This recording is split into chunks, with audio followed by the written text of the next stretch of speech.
What's up, guys?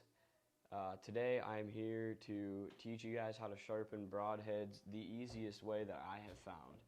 So what you're going to need for this is you're going to need sandpaper, and here I've got grit all the way from 60-piece sandpaper, which looks like this, to CC 3000 sandpaper, which is that right there. Alright, so another place you could learn this and probably understand how to do it better is heading over to the Ranch Fairy YouTube channel. He's got all kinds of great stuff over there. He can teach you about literally everything about arrow flight and broadheads that you need to know.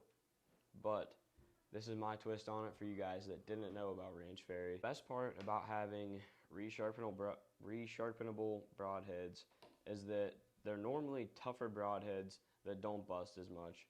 And this broadhead right here that I'm holding in my hand, I shot a deer with this arrow, snapped the deer's leg cleanly in half, and then this arrow stuck in a cherry tree behind the deer, which for those of you that are familiar with your trees, you know that cherry trees are a very hard tree. And you see the broadhead here, there is no damage done to the broadhead whatsoever. So that is probably the biggest perk of using resharpenable broadheads. The second one is, like, you just don't have to go buy new broadheads every year because yours are dulling or whatever. They dull, so what? You resharpen them. So the other materials you're going to need other than sandpaper is you're going to need a piece of printer paper, a broken or cut arrow shaft like I got right here. This just makes the sharpening the broadhead process easier because you're not trying to hold on to a whole arrow or just the broadhead itself. And you're also going to need a marker, which I prefer a Sharpie. And I'm not going to show you guys all the grits today. Depending on how picky you want to get, you could use every single grit. You could use down to the smallest grit.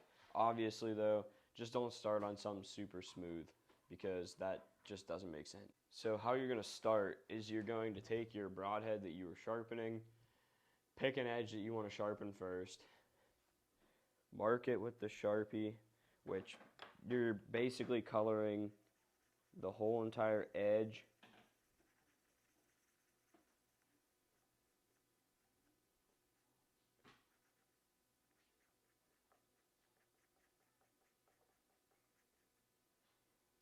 And these edges of the broadheads are called bevels, for those of you that didn't know that. So you want your broadhead bevel to look black like that as opposed to being silver.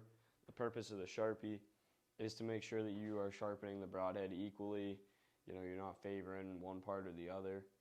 So you're going to start off by grabbing a more gritty sandpaper.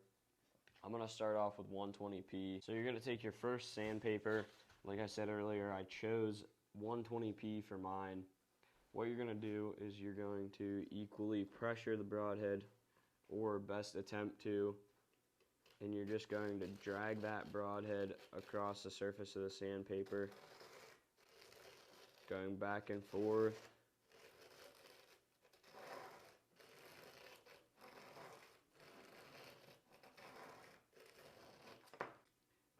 As you guys can see right here, I was not putting pressure on the front of the broadhead because it is still marked.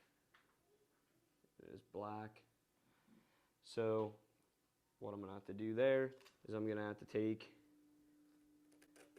pressure on the front of the broadhead.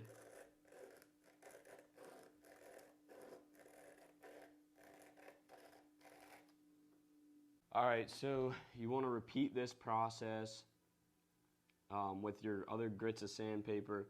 Obviously, you know, say you start with 120p grit sandpaper like I did, maybe next move to 320p. And how the grit of sandpaper works is the higher number you go, the finer your sandpaper is. So just continually move up and keep marking your bevel that you are sharpening. This process does take quite some time.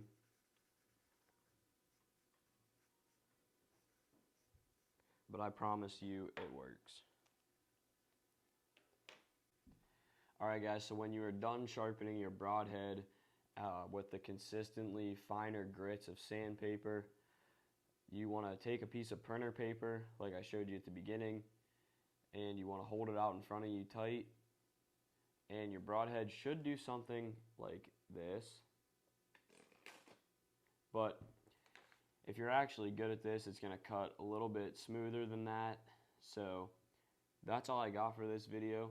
Thanks for watching. Be sure to like, subscribe, and come back for more videos.